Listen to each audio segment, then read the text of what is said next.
Assalamualaikum warahmatullahi wabarakatuh. Perkenalkan, nama saya Muhammad Hasyani Takim dengan NIM 122705083. Di sini saya akan menjelaskan tentang model yang saya akan jelaskan di di penjelasan model CNN. Jadi model yang saya pakai di sini adalah model machine learning CNN dengan model yang di training, yaitu berupa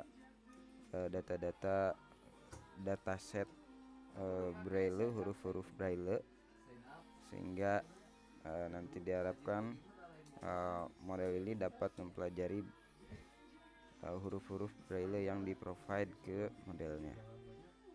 Seperti ini mungkin gambar-gambarnya. Di sini ada foldernya, ada banyak. Bisa kita lihat ini modelnya seperti ini. Kita ke penjelasan codingannya. Ini ada banyak codingannya ya.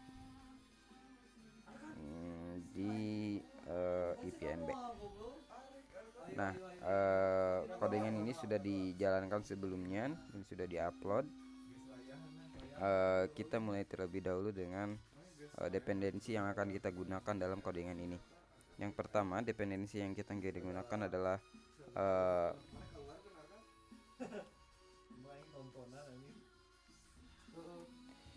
ini adalah numpy snp. Di sini kegunaannya itu untuk numerical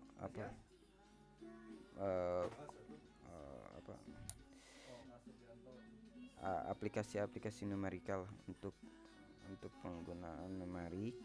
Terus ada matplotlib, yaitu untuk static, animated, interaktif, visual, nantinya dari buat diagram atau buat chart. Terus ada pillow library, ini untuk image processing capabilities seperti opening, manipulating, dan save image, itu menggunakan pillow. Terus ada TensorFlow, ini merupakan tools wajib bagi anak machine learning, karena TensorFlow ini merupakan open source machine learning framework, dan juga biasanya digunakan untuk membangun dan mentraining neural network, termasuk juga deep learning. Terus ada juga Padlib ini merupakan file system di platform yang independen. Ini buat mengakses file-file, jadi bisa menggunakan Padlib. Terus ada ipwidget ini digunakan untuk interaktif widget di Jupyter Notebook nantinya, atau untuk allow interactive user interface.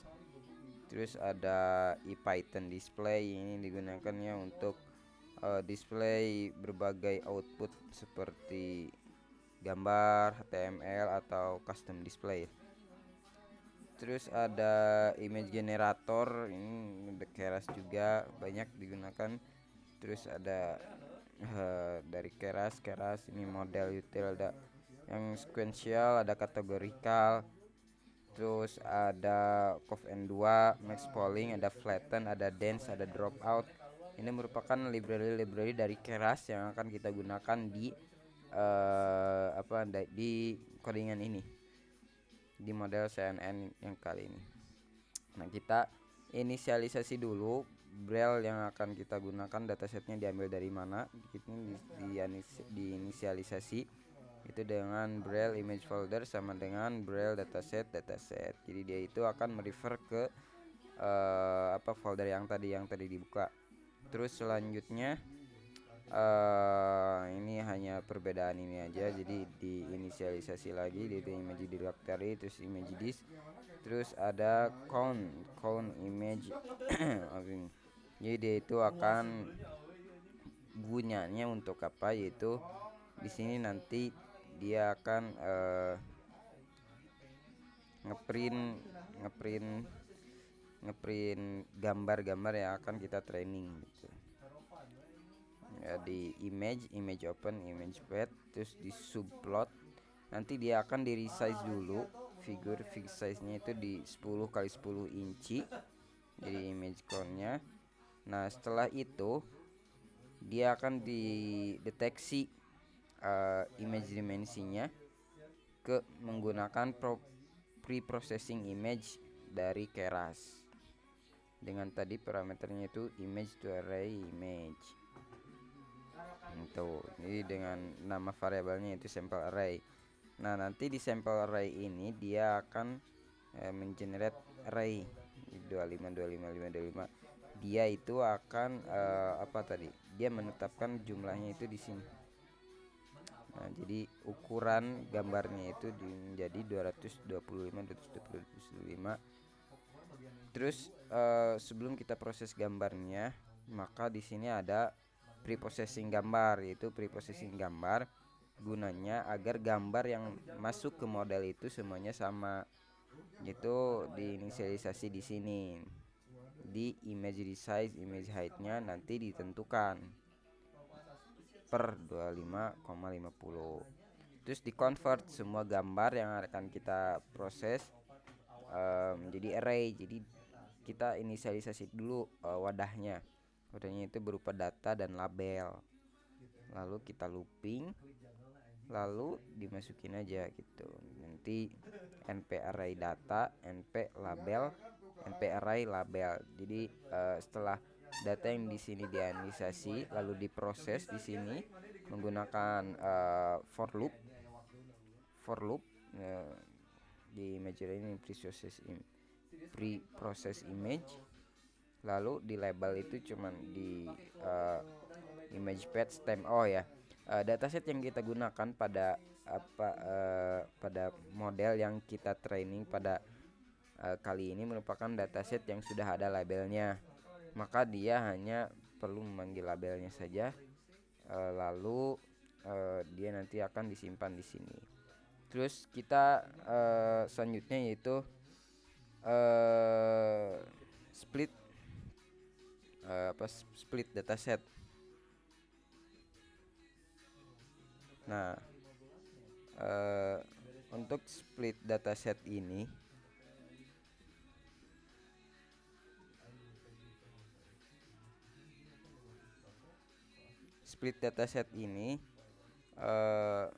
untuk provide snippet termasuk data processing dan data preparation di sini tuh. Di split dulu untuk classification dengan 26 kelas. Nah, lalu kita masuk ke model CNN-nya, di mana model CNN yang di provide ini dari model sequential yang tadi dari Keras, yang tadi diimport dari sini dengan memanfaatkan sequential. Nah, model pengumpulan tugas IF digital akan dibuka pada tanggal 18 Desember. Nah, kita balik lagi ke sequential. Jadi di sequential ini kita memasukin dulu inputnya, input gambar yang sudah kita tentukan dari diambil dari data yang sudah tadi ditampilkan terlebih dahulu. Sepertinya tampilan itu hanya untuk memvalidasi bahwa image-nya yang sudah kita load atau belum. Lalu data yang sudah di upload itu dia akan ditarik ke sini, lalu di conv 2D 32 33 activation relu padding sem max polling 22. Nah, itu apa sih maksudnya? Jadi applies 32 filter dari 3 kali 3 input, 32 filter dari 33 input menggunakan relu sebagai activation ya. Seperti di ada berbagai macam ini activationnya, seperti pada TensorFlow Playground yang dulu sudah dijelaskan ada beberapa macam. Jadi dari sini menggunakan activationnya menggunakan relu. Terus ada padding sem. Padding sem ini merupakan output feature map yang nantinya spatial dimension seperti input. Terus ada subQNet. Terus ada max polling 2D 2D22. Ini itu untuk mereduce spatial dimension dari fitur map itu dengan value-nya 2,2. Tuh, nanti sampai dropout-nya 0,2, 0,3, 0,4 sampai 0,5 dengan berbagai macam berbagai macam filter. Ada 32 filter, ada 64 filter, ada 128, ada 256, ada 512. Jadi nanti setiap neuronnya itu bobotnya itu akan bertambah dengan variasi ininya tetap sama di 2,2 ini sama. Nanti dia akan menghasilkan activation di akhir. Dropoutnya berbeda 0, dan 0,5 dengan dance-nya yaitu di menggunakan 26 dengan activation-nya yaitu softmax. Anda bisa pelajari lagi, ada activation relo, ada softmax dan lain sebagainya. Nah, lalu di model summary ini dia ngeprint, lalu akan hasil seperti ini. Model sequential yang dihasilkan dari training yang di sini itu menghasilkan ini. Model rangkuman dia akan menghasilkan ini. Nah, kita bisa melihat bahwa ada total parameternya itu ada sekitar 2498.842 parameter. Dengan trainable parameternya itu sama. Jadi non trainable parameternya 0 byte. Jadi bisa dikatakan bahwa model CNN yang dibuat pada cache dataset model Braille ini dikatakan sempurna gitu. Nah, nanti model ini akan di-compile di optimizer-nya Adam, terus loss-nya kita masukin di kategori cross entropy, lalu matrixnya itu accuracy. Lalu di data augmentation, data augment ini snapshot juga sebagai data generator. Di data generator ini dari Keras ya, dari Keras library untuk nge-perform data augmentation dari training data extrain. Nah, dari training datanya yang extrain. Data augmentation ini merupakan teknik di mana kita dapat membuat training secara artifisial dengan menerapkan random transformation pada data yang ada gitu. Jadi dia akan sampel ini lah, ngetrain model pada istilahnya. Nah, pada codingan selanjutnya dia itu akan ngetrain model berdasarkan di sini ada parameternya, ada xtrain, ada train, dan dengan batch size-nya yaitu 32. Batch size sudah diterangkan pada penjelasan tentang TensorFlow Playground itu. Terus ada selanjutnya itu ada validation datanya dengan parameter xval dan yval dengan epochnya yaitu 70. Epoch itu merupakan panjang dari sumbu X. Nanti kita bisa lihat di sini. Nah, jadi epochnya itu berapa, lossnya itu berapa, gitu. Kita bisa lanjut dengan hasilnya seperti ini. Akurasinya di sini bisa kita lihat bertambah ya seiring dengan banyaknya dia itu di training. 0,93 itu artinya dia itu bagus. Model itu dinilai bagus ketika dia itu sudah mendekati 1. 0,9393 itu bagusnya di sini, puncaknya itu di sekitar 95-an, 9511. Ya, ada yang 96, 97 juga ada. jadi dia itu puncaknya di sana dengan nilai paling rendahnya di sekitar angka 0,00 jadi ini tuh yang jelek banget. Bisa kita lihat juga var loss-nya itu sekitar 3000 di sini. Dibandingkan ya dengan data-data yang sudah ininya itu filenya itu file yang lossnya itu 0,0, di sini ada 3, 2 dari 70. Ini hanya epochnya aja ya, hanya epochnya panjang satu kali dia itu sampai benar-benar sempurna datanya. Terus ada selanjutnya itu evaluate model.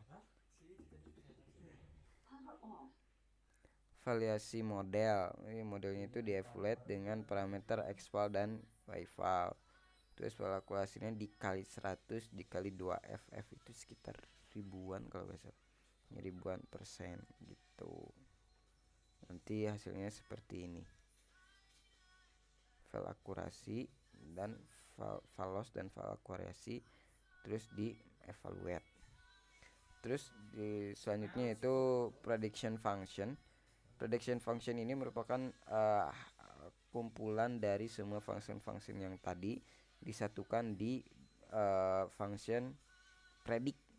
Di sini dijelaskan bahwa predict Braille image ini yaitu dia mengambil data dari image array, image yang sudah tadi ditampilkan, lalu datanya di input sudah ditampilkan, lalu dia itu diprediksi dengan model predict, parameternya itu image array, masih ngambil dari yang ini.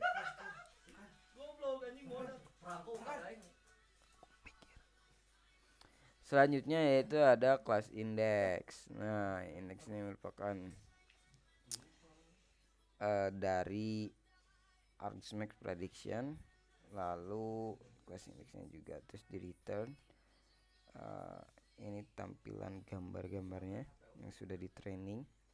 Nanti dia akan menampilkan prediction letternya karena dia nge-provide predict label di codingannya. Terus selanjutnya ini model shape. Biasanya model keras itu dia di shape itu dengan save model. Jadi gak dikonversi ke JSON atau ke H5 atau yang lainnya, tapi dia itu dibiarkan di save model gitu. Jadi biar nanti fleksibel kalau misalkan mau dipindah ke JSON atau ke H5, dia akan lebih fleksibel.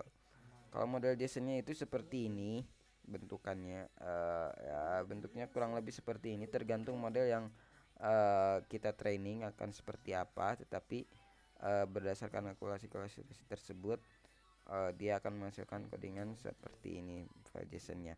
Terus ada model H5, kebetulan di GitHub ini model H5 ini tidak bisa di preview. Selanjutnya kita akan jelaskan kembali. Nah, selanjutnya kita akan menjelaskan tentang visualisasi model performance. Bisa kita lihat bahwa model performance-nya itu di awal dia itu banyak training loss-nya itu banyak gitu. Nah, di sini loss over epoch. Jadi ketika data itu di-train pada tahap-tahap awal, yang loss-nya itu agak banyak malahan. Di akhir-akhir yang loss-nya itu lebih dikit gitu. Yang biru itu merupakan yang loss dan yang oranye itu merupakan yang benar. Jadi data yang di training ya, misal data yang di training ini segini, terus training akurasi, jadi ketika training akurasinya seperti ini, sedangkan ketika validasi udah melewati beberapa kali training, dia itu lihat kurvanya itu bertambah naik, meskipun pada awal-awalnya dia tetap stuttering.